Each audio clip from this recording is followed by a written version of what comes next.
Okay, stand by one. Roll tape. And take one. Fade in. Okay, music track one, in. Roll title.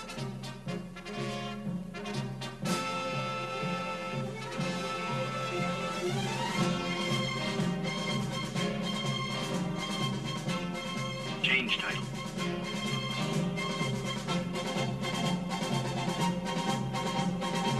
Music under, and cue Lowell James.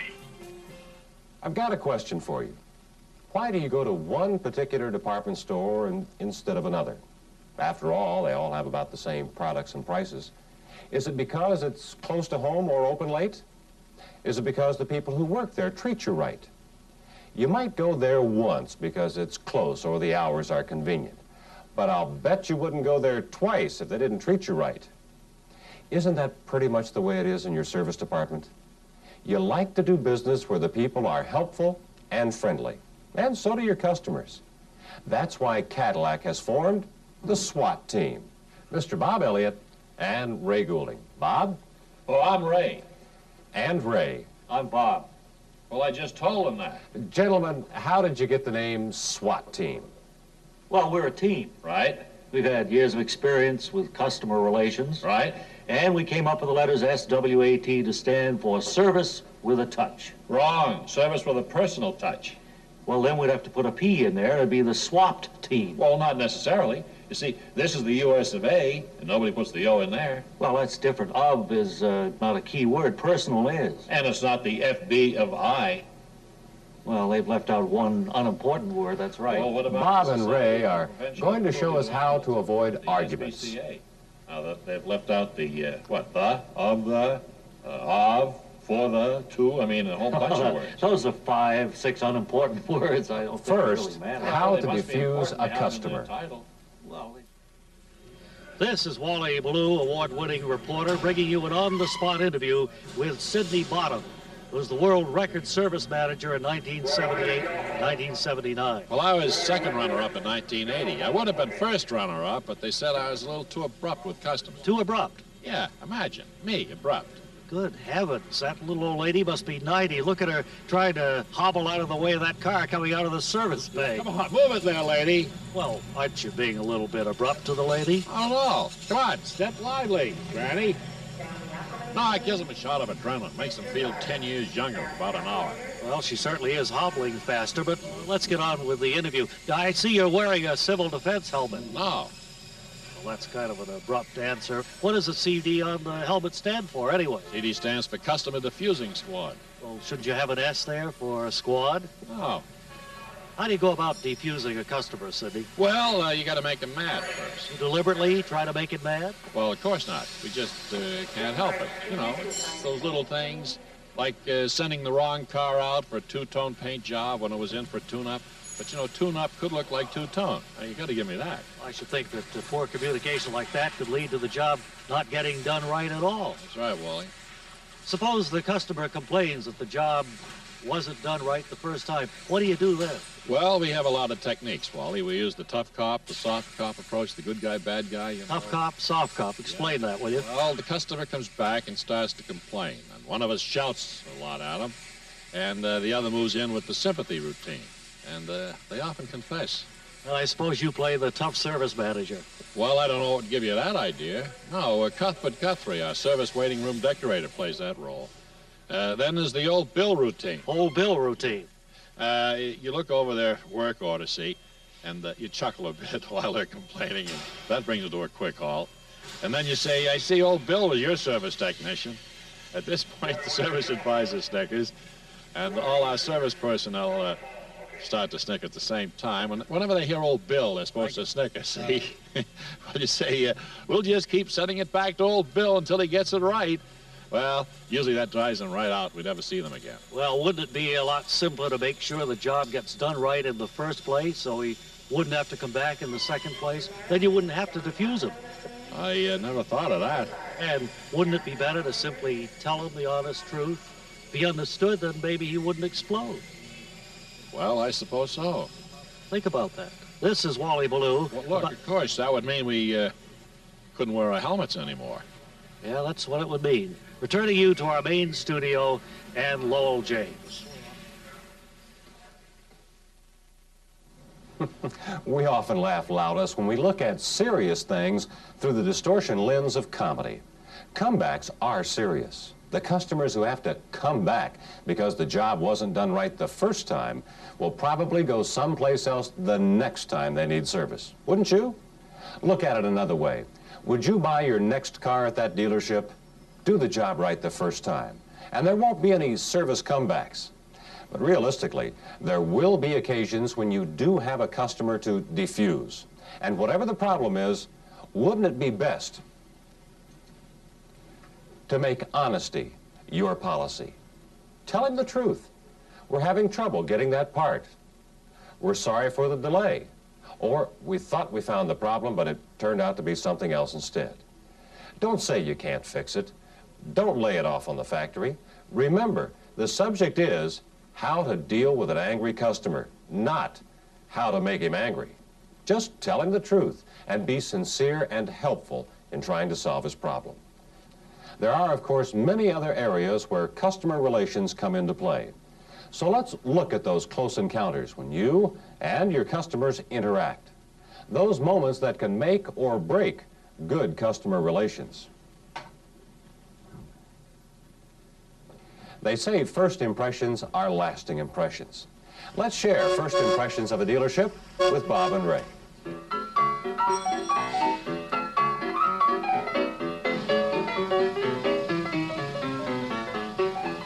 Excuse me. Hey, look, we'll wait on you promptly in a few minutes. This is the early morning rush hour, you know. Well, I just want to know how long you're going to be. Hey, let's move that car out of there. I mean, how long does it take to look under a hood? Get it to the service bay. Hey, let's close up that line, buddy. Make room for others. Hey, what's the holdup? We got customers waiting. We're 30 seconds behind yesterday's pace. Get that car in the service bay.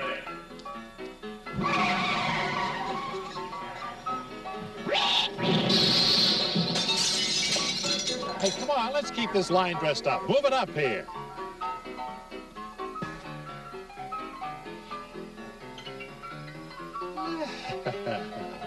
Hey.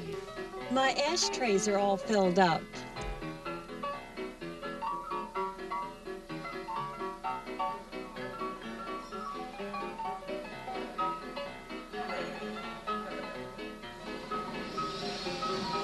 Excuse me, I've got this noise. It comes and goes. Maybe you could just sit in the car with me for a minute? Well, I don't even know you, fella. I mean, listen to the sound my car is making. I don't hear the sound anymore. Hey, come on, let's get these troops out of the sun, huh? Come on, head them up, move them out. Come on. Are they moving? About time. Maybe a quick test drive once around the block? Hey, keep it moving, buddy. All right, move it up further. You get lots of room up ahead there. Hey, let's keep that line fresh. Come on, let's go.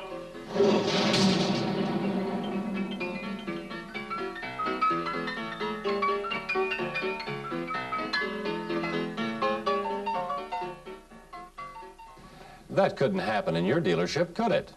Or could it? It's tough to find time to devote to each problem when the cars are lined up around the block. But the least we can do is not keep the customer waiting to be greeted. And the most we can do? Sit in the car and listen, and test drive it. When someone writes, couldn't duplicate condition on the service order, haven't you just wasted his time and your time? Next, let's take a closer look at greeting people promptly.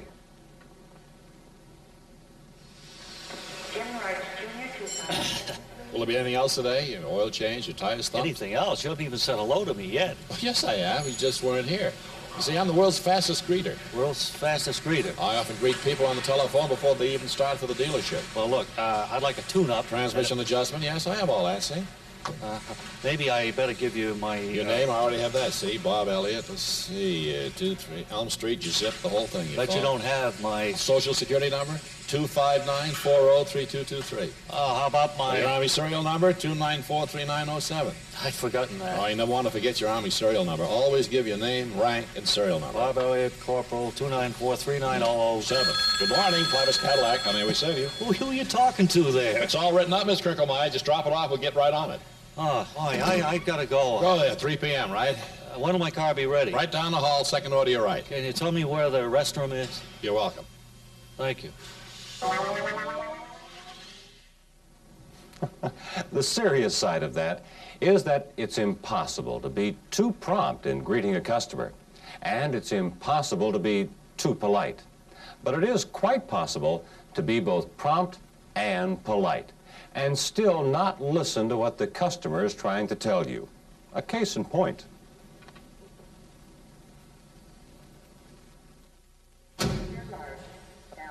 Hi, good morning, sir. May we help you? Good morning. My car starts like a firecracker in the morning, but when I take a long drive, the battery discharges. If I stop for lunch, for instance, it might not start again, and I've got to get a charge or wait a bit.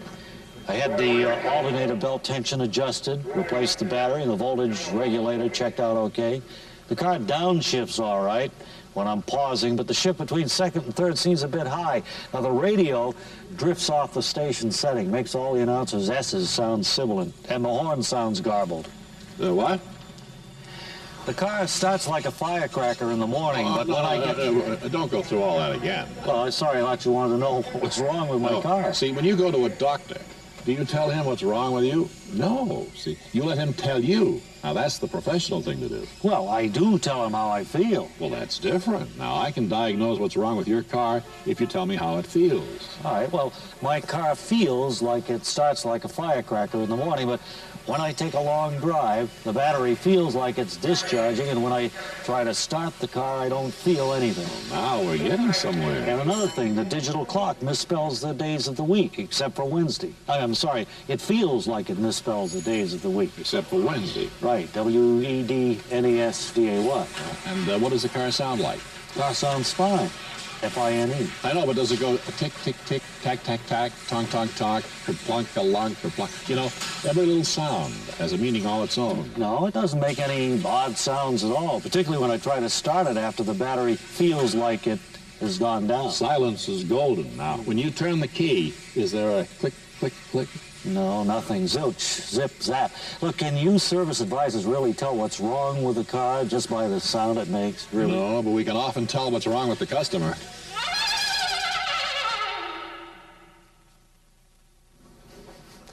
Obviously, you can't understand the customer's problem if you don't hear him out. Listen to what he has to say. But can you learn as much by listening to his vocal impressions of automobile sounds as by listening to the car itself and test driving it? Remember the 3 C's: complaint, cause, and correction. Hear the complaint, find the cause, and correct it. Now, what about your customer understanding what is written on the service order? Okay, there you are, sir. Just hand that to the cashier. Oh, wait a minute. I can't make out any of this. Well, you don't have to. I made it out for you. No, I mean, I can't read it. Oh, really? Have you considered suing your school system? I can read. I just can't read this. Could be your eyeglass prescription. You know, it does change with advancing age, I I'm thought. not wearing eyeglasses. Well, there's your answer. No, I can't make out any of this handwriting here. Well, it really doesn't matter whether you can understand the words over there as long as you can understand the numbers over here. I thought you were supposed to add parts and labor, not multiply them. All I want to know is what was done to my car and what was not done to my car. Well, Mr. Bellyrot, let me put it... Oh, no, it's Elliott. Elliott. Billy says Bellyrot, 221 Elk Street. No, it says Elliott, 327 Elm Street. Do you have some kind of identification here? Sure. I can't be handing over Mr. Bellyrot's car to anybody who comes in off the street. I got all kinds. Look at that. There's everything. Kids' pictures, my registration, my driver's license. Wait a minute. Do you really expect me to believe that you and the picture and this person are the same people? Yeah. Read some of that. Now, you tell me what it says there. Do you remember who wrote you up? No, there's some guy with thick black hair. Look, I'm a pharmacist. I can read any doctor's prescription that was ever written in Latin, but I can't make any sense out of this. Mr. Carpet Papadopoulos to the service desk, please. Yes, communication is a two-way street. You must understand your customers, and they must understand the service order. Aren't both up to you? Now, there's another kind of understanding that must also be clear to your customer. Excuse me, I want to find out when my car might be ready. Well, in by 9, out by 5. No, I already have the car in to get the battery gapped and the points sharpened. Well, we don't do points anymore. Well, whatever it says there. When'd you bring it in? 8 o'clock. Well, now, see, if you'd waited for another hour, we could have had it ready by 5. Now, I don't know. Well, I got it in an hour early, 8 o'clock. Well, look, we have a tight schedule here, and you're upsetting all that, see? Well, it's only, what, 9 o'clock now? Couldn't you kind of pretend that I just came in, then it would work out all right? Wait a minute, are you asking me to falsify your service order here? Well, in a way, yeah. I couldn't do that, sir. Clavis Cadillac Service Department. Yes, ma'am. Oh. Well, you see, that means pulling the engine and disassembling the entire transmission. And then we have to pull the radiator and move the front end, and then we have to replace the filter inside your gas tank. That's another matter, see? Well, yes, ma'am. We'll just bring it in. We'll have it done while you wait. Sure. We have a waiting room here that can examine our collection of antique magazines. Goodbye. Look, it says I brought the car in at 9 o'clock. See? Hey, did you change this work schedule thing here? No. It says 9 o'clock right there. Well, then your car will be ready by 5, Wednesday. Wednesday? This is only Monday. What happened to the in by 9, out by 5? Well, nothing, but that only applies to hours, you see, not days. Oh. Do you have any idea what has to be done to your car at all? No. Well, let me explain it to you now. We have to remove the battery cables, you got that? Mm-hmm. And then take them off the battery terminals, clean the corrosion off the terminals, then replace the cables. I mean, this is a job. Sounds pretty involved, certainly. Clavis Cadillac, Service Department. Oh, yes, sir. Well, a tune-up, an oil change, a filter change, a body lube, a wheel alignment, packing the front wheel bearings. Take about, I don't know, 20 minutes. You're welcome. Once we get into the service bay, that is, see? Look here, it says here I brought my car in last Tuesday. And that looks suspiciously like a strike over to me. Oh, no, well, if I had brought it in last Tuesday, when would you say my car would have been ready? Well, let's see, Tuesday at 9 to Thursday at 5, I'd say about Friday noon. Then my car should be ready now. Naturally. At Clavis Cadillac, we pride ourselves in getting the work done when promised, and on time. That was quick service. Now, if you just stand in line, that long line over there, and take a number, the cashier will get to you as soon as she can. No one likes to wait. But if you tell them what's involved and give them a realistic estimate of how long it'll be, won't you be making life easier for them and easier for you? Getting the job done right the first time. Quick service, prompt greetings, accurate diagnosis, writing legible service orders, and getting the job done when promised are all part of good customer relations. But is there a key? A single thread that should run all the way through your dealings with customers? Let's do a little investigative reporting. This is Wally Ballou, noted newscaster, back again with Sidney Bottom, former two-time world's record service manager. Sidney, would you say the secret of a successful service department lies in the attitude of the service department personnel? The secret of a successful service department lies in the attitude of the service department personnel. Perhaps you'd like to add a little bit to that, would you? No. Well, maybe you'd like to amplify the observation a little bit. No, I think that says it all, Wally. All right, well, let's try to define the word attitude. How would you do that? Attitude. A manner of acting, feeling, or thinking that shows one's disposition or opinion. Is that from Webster's Unabridged Dictionary? No, it's from Howard Johnson's Restaurant Placemats. Well, now, what kind of an attitude would you like to have your service department personnel show to your customers? Well, it starts with a smile, Wally. We want everyone to keep a smile on their face at all times. I can't help noticing that you haven't smiled once all through the interview so far. Well, it's my day off, see. Must be difficult to keep a smile on your face all the time, isn't it? Well, not really, Wally. You know, after a few days, your face sort of atrophies, and you can't wipe the grin off your face. You really can't. Of course, that can be a problem, see, when you present the bill. Well, surely your service technicians can't do heavy work and keep grinning. I mean, they must wear a frown sometimes. Oh, yes, they do, Wally. We come up with vinyl lips. Vinyl lips. Yeah, now they're cut in the shape of a smile, see, and you simply slap one on the corners up, and it adheres by static electricity. They look good from about, oh, I don't know, 6 feet. We started out with wax lips. This is Wally Ballou reporting that in this Cadillac dealership, the secret of a friendly attitude is a pair of wax lips. No, vinyl lips. The wax lips didn't work out. The men kept chewing them up. Back to you, Lowell James. They were cherry flavored. Lowell? Doesn't it all boil down to attitude? A professional attitude, your attitude. You've heard it before. To the customer, you represent the whole dealership. You are the point of contact, the one who speaks for the dealership. Doesn't it follow that if you treat customers right, if you are friendly, helpful, and do your job like a pro, they will bring all their service to you and come back to the dealership to buy their next car? What's good for the dealership is good for you. When it does well, you do too. If you like people and show it, they will like you, and they will show it too. All you have to do is smile and go to it. And it's easier to be friendly than not to be. It's a scientific fact that it takes only 15 muscles to smile I think that's 16. and 45 to frown. Ray?